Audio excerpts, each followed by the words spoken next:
कृपया ध्यान रखें कि इस चैनल में सभी की सभी जो जानकारी है वो शैक्षिक और सूचनात्मक उद्देश्यों के लिए है। इस यूट्यूब चैनल में प्राप्त किसी भी जानकारी को वित्तीय सलाह, कानूनी सलाह या तो व्यक्तिगत सलाह के रूप में नहीं लिया जाना चाहिए। जय हिंद दोस्तों, शॉर्ट अपडेट।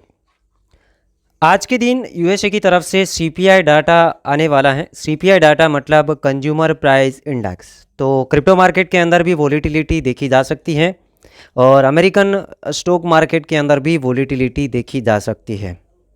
तो शॉर्ट में बताऊं कौन से टाइम के ऊपर आना है डाटा, वो आपको ध्यान रखना है। प्लस आगे मैं बीटीसी के बारे में कुछ चीज़ें बताऊंगा कि कैसे आप ट्रेड, क्योंकि दोनों साइड ट्रेड है, कौन से लेवल से लॉन्ग कर सकते हैं, कौन से लेवल से शॉर्ट कर सकते हैं और डाटा क्या आए तो क्या करना है, कुछ चीज़ें मैं बेसिकली आइडिया है वो मैं शेयर करूँगा।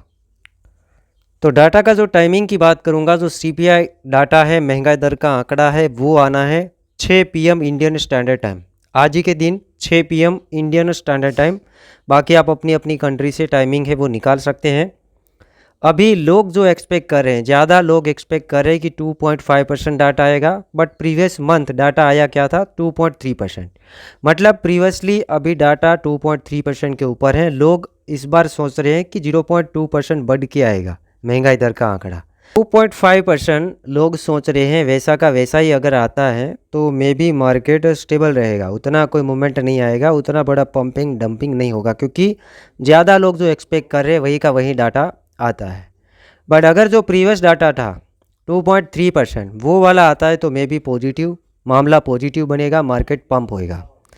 और उससे भी ज़्यादा पॉजिटिव सोचेंगे, प्रीवियस डाटा 2.3% था, उससे भी घटकर आता है तो ज़्यादा पंपिंग के चांसेस बन जाएंगे। बट अगर ये लोग सोच रहे हैं उससे भी बढ़ के आता है तो बात नेगेटिव है। तो समझना कि लोग सोच रहे वो आया तो मार्केट स्टेबल है, सोच रहे हैं उससे ज़्यादा आया तो मामला काफ़ी हद तक नेगेटिव है।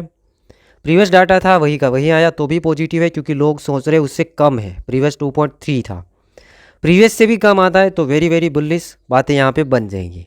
तो देखना अब ये है कि डाटा कौन सा आता है, तो नज़र रखिएगा 6 PM इंडियन स्टैंडर्ड टाइम। अब दोस्तों मार्केट के अंदर देखेंगे, बिटकॉइन के अंदर $1,09,365 के ऊपर मार्केट अभी ट्रेड कर रही है। बिटकॉइन का प्राइस, बिटकॉइन में दोनों लेवल कौन से है कि जहाँ से हम लॉन्ग भी कर सकते हैं और शॉर्ट भी कर सकते हैं, ठीक है। तो ट्रेड पहला लॉन्ग कहाँ से हम कर सकते हैं, अभी $1,09,365 के ऊपर ट्रेड कर रहा है बिटकॉइन। बात अगर नॉर्मल भी आती है, डाटा अगर नॉर्मल भी आता है, थोड़ा बहुत पॉजिटिव आता है, लोग सोच रहे वो भी आता है तो भी ऐसा हो सकता है कि भाई थोड़ा बहुत साइड बेस जाए और फिर मार्केट थोड़ा नीचे आने की कोशिश करे, तो 1,08,000, 1,07,000, $1,06,000 के आसपास ट्रेड को बिल्ड कर लेना है। और ये लाइन आपको दिख रहा है ना 1,6, उससे नीचे मतलब $500-700 दूरी के ऊपर एसएल के साथ लॉन्ग के ट्रेड आप बना सकते हैं। मतलब ये एक लेवल बन गया $1,06,000 से लेके $1,09,000 तक, $1,08,000 तक, ये लेवल लॉन्ग का बन गया। बाकी शॉर्ट स्केल्प देखो, एसएल का यूज़ करना शॉर्ट में थोड़ा ज़्यादा रिस्क है। अगर बात ज़्यादा पॉजिटिव बन गई तो मार्केट एक ही झटके से काफ़ी दूर की ओर भी जा सकती हैं, काफ़ी दूर भी जा सकती हैं। तो भी ट्रेड अगर आप लेना चाहें कि सीधा भाई डाटा पॉजिटिव आ गया, 4 आवर्स टाइम फ्रेम के अंदर ऊपर आपको ग्रीन लाइन देखने को मिल रहा होगा, $1,12,000 से ट्रेड आपको लेना है। 1,11, 1,12, 1,13 और 16 के आसपास आप एसएल को फिट कर सकते हैं, क्योंकि ये जोन है रेजिस्टेंस जोन। तो अब देखेगा किस तरफ से आपको ट्रेड लेने का अपॉर्चुनिटी मिलता है, वो देखना है और स्केल्प करके प्रॉफिट बुक कर लेना है।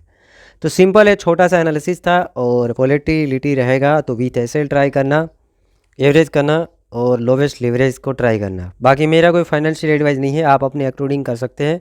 मैं जितना एजुकेशन दे रहा हूँ उससे 10 गुना ज़्यादा ही आपको ही सोचना है, ठीक है।